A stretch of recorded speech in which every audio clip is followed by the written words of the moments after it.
اللہ تعالیٰ کے جو کام بھی ہیں سب حکمت معاب ہیں.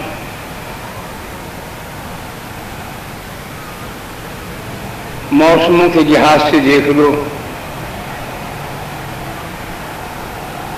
پھلوں کے فروٹ کے لحاظ سے دیکھ لو،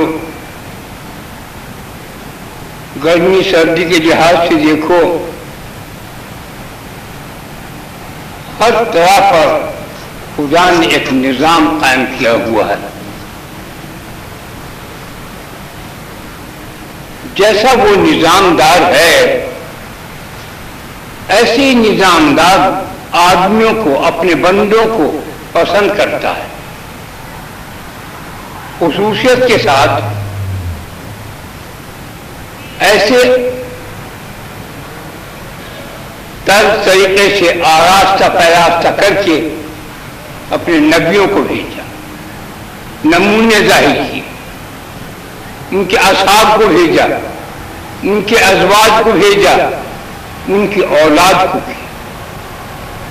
کس طرح جان دی جاتی ہے، کس طرح دین کا کام کیا جاتا ہے، کیا کیا دین کے کام میں قربانیاں دینی پڑتی ہیں، وہ سب سکھا دی محمد صلی اللہ علیہ وسلم کے ذریعے، نبیوں کے ذریعے، محمد صلی اللہ علیہ وسلم کے ذریعے، ان کی اولاد امام حسین حسن کے ذریعے، ان کے اصحاب کے ذریعے، ان کی بیویوں کے ازواج کے ذریعے سب سمجھا دیتے. سلیقہ طریقہ ہر چیز کا، ہر بات کا، کھانے کا، پینے کا، رہنے کا، سہنے کا، بیوی بچے گھر بار سب کے مطابق. ایسی اس نے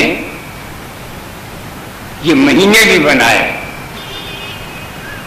کسی مہینے میں رحمت نازل ہوتی ہے، کسی میں فضل ظاہر ہوتا ہے، کسی میں کرم ظاہر ہوتا ہے، کسی میں غضب ظاہر ہوتا ہے، کسی میں بلائیں ظاہر ہوتی ہیں، کسی میں کچھ.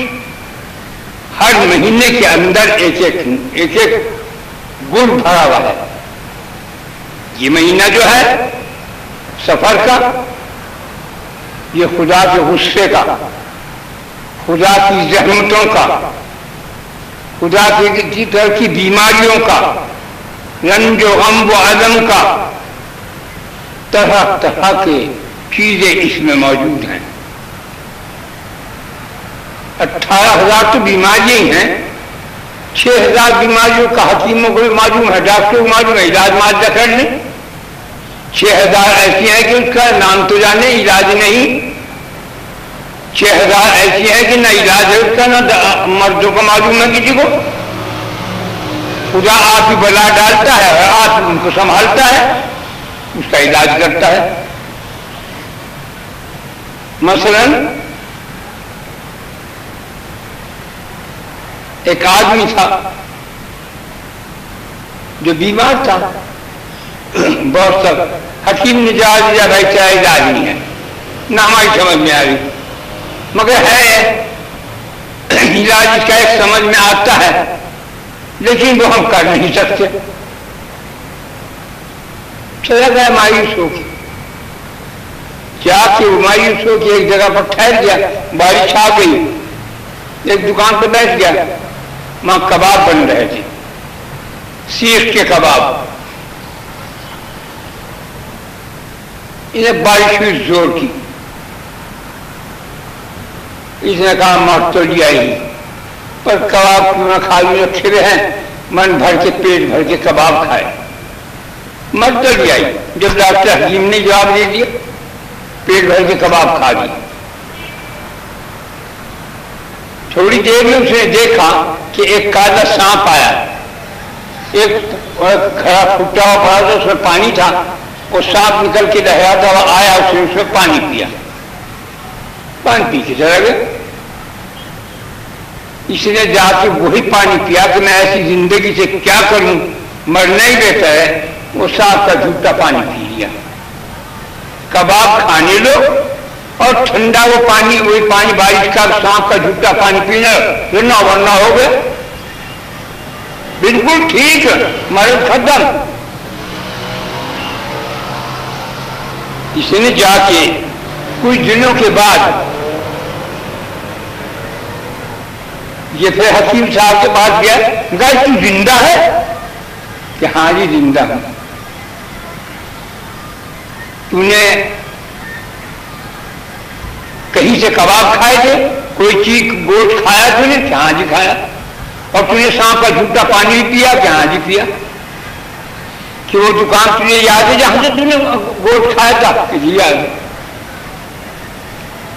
جا کے چھاپا مروا دیا، آدمی کے گوشت کے کباب بنا کر کھلا رہا تھا۔ دنیا دیکھتی تھی آدمی کا گوشت بہت ذائقہ دار ہوتا ہے، بڑی دکان چل رہی تھی، چھاپا مارا تو آدمیوں کے پیر ہاتھ سر بہت نکلے، تہخانہ کا بھر رہا تھا۔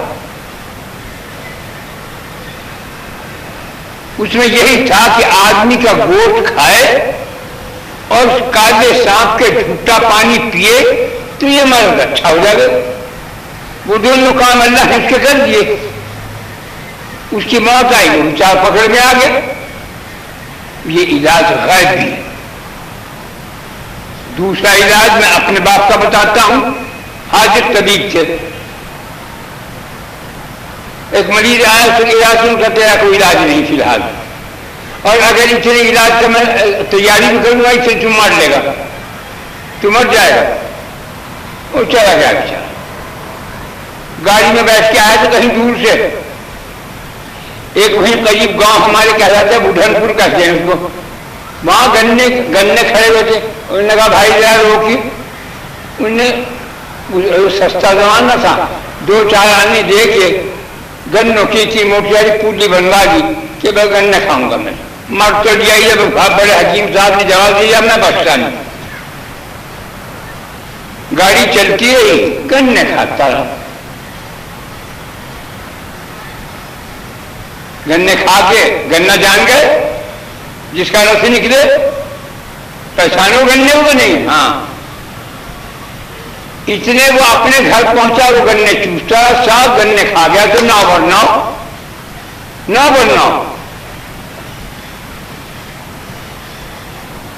مہینے دو چار مہینے کے بعد پھر وہ گنگو آیا، حکیم صاحب کے پاس گیا، حکیم صاحب تو زندہ ہے جی؟ کہ ہاں۔ تو نے گنا کھایا ہوگا؟ کہ جی کھایا تھا۔ وہ جگہ یاد ہے جہاں سے تو نے گنا کھایا تھا؟ جی یاد ہے۔ بس گاڑی منگوا وہاں سے، جلدی سے گاڑی منگوائی اور جا کے کہا، وہاں گاؤں کے آدمی جانکار تھے، حضرت کی مریدی معتقدی لوگوں میں سے تھے، کہا یہ اس جگہ کھود دو۔ جب اس جگہ کھودی تو اس کے اندر سانپ کا گوشت، سانپ کی وہ ہڈیاں تھیں۔ انہوں نے کہا تیری دوا یہ تھی کہ کالا سانپ مرے اسے زمین میں دفنا دے، اس کے اوپر گنا بویا جائے، اس گنے کے وہ جو اس کی کھاد بنے گی، اس کے گوشت کی، اس کے زہر کی، وہ گنا تو کھاوے اس سے تو تیرا مرض چلا جائے۔ اب اتنے سانپ کہاں سے ڈھونڈتے، کہاں اسے دفناتے، کب اس کو گنے کو پیدا کرتے، سال بھر کے لگ جاتے، مگر یہ قدرت نے تیرے ساتھ سلوک کیا ہے۔ یہ غیبی مرض کہتے اس کو۔ تو ایسے یہ مہینہ جو ہے ایک بلا تو پورے سال بیماری آتی ہے، لوگوں کو پتہ نہیں، کوئی کسی میں کوئی کسی میں مبتلا ہے۔ 9 حصے اس موسم میں آتی ہے، سفر کے مہینے میں۔ ان کے بچاؤ کے لیے جو میں نے تمہیں بتایا تھا وہی کہ روز مرہ 2 رکعت نفل پڑھو، ہر رکعت کے اندر 3 دفعہ قل اللہ کے بعد 1 دفعہ آیت کرسی پڑھو، تو تمہارے اوپر یہ بدائے مصیبت، یہ رنج، یہ غم پھٹکانا کھائے گا۔ دوسرے ہر جمعے کو 4 رکعت لیکن نفل باندھ لو، کی نیت باندھ لو، سفر کی کہتے ہیں، اے اللہ تیرے لیے ہم سفر کی 4 رکعت نیت باندھتے ہیں، اس میں 11 دفعے 4 قل پڑھو۔ پہلی رکعت میں 11 دفعے قل قل یا ایھا الکافرون، پھر دوسری میں قل اللہ، پھر تیسری میں قل اعوذ برب الفلق، پھر چوتھی میں قل اعوذ برب الناس، 11 دفعہ۔ پھر تم اس کے بعد ایاک نعبد و ایاک نستعین 70 دفعہ، پھر 70 دفعے درود شریف، پھر 70 دفعہ سبحان اللہ العظیم اسے پڑھو تو تم پورے سال کی بیماریوں سے اللہ کی امان میں رہو گے، حفاظت میں رہو گے۔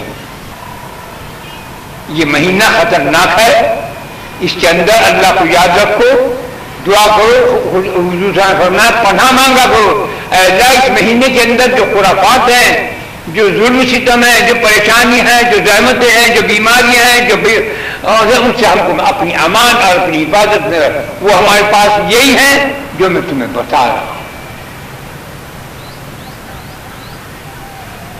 خدا کا پیار، اللہ نے ایک بات فرمائی کہ تم دعا کیا کرو، رونے جیسا منہ بنا لیا کرو، جو رونا نہ آئے تو رونے جیسا منہ بنا لو۔ تو تم میں یہ تاکید کرتا ہوں اگر تمہیں محبت نہیں تو تم اپنے دل سے وانچا اللہ ہم تیری محبت چاہتے ہیں، خدایا ہمارے دل میں اپنی محبت کا ایک عکس ڈال دے، یہ مانگا کرو۔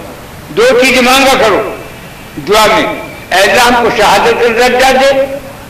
جو کوئی شہادت کا درجے کی دعا کرتا ہے اگرچہ وہ بستر کے اوپر مرے گا اسے 70 شہیدوں کا ثواب ملے گا۔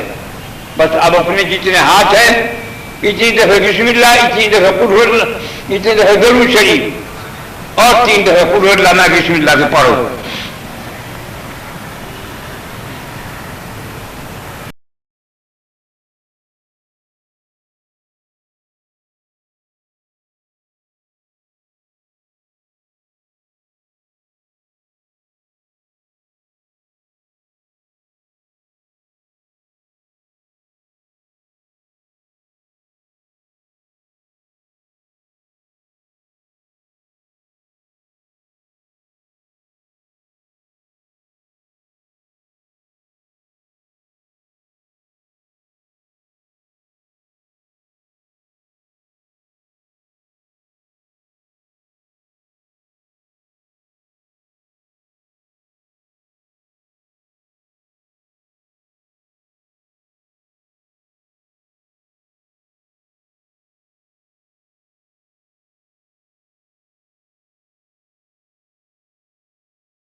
رسول اللہ صلی اللہ علیہ وسلم، اے اللہ ہم سب نے جو کچھ پڑھائی پڑھنے کا ثواب ہدیہ نذرانہ جناب رسول اللہ صلی اللہ علیہ وسلم، حضرت علی، حضرت فاطمہ، حضرت حسن، حضرت حسین رضی اللہ عنہ کی وہ مبارک کو پہنچ جائے۔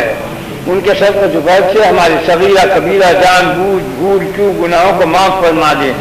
اے اللہ ہمارے دین میں، ایمان میں، اسلام میں، صحت میں، زندگی میں، رزق میں برکت عظیم عطا فرما۔ اے اللہ تو تمام دنیا کے مسلمانوں کو اپنی امانت اپنی حفاظت میں دے دے۔ اے اللہ ان پر اپنا کرم اور اپنا فضل فرما دے، اگرچہ گنہگار ہیں لیکن تو ارحم الراحمین، کرم اور فضل فرما، آمین یا رب العالمین۔